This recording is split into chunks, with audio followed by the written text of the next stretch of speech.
यदवसन्नास्त्वयि गिर अथावाच्य सर्व स्वमतिपरिणामावधि गृह्णन् ममाप्येष स्तोत्रे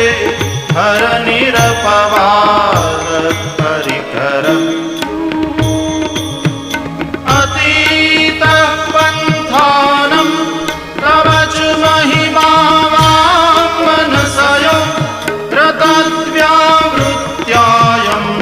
चकितमभिधत्ते श्रुतिरपि स कस्य स्तोतव्यः कतिविधगुणः कस्य विषयः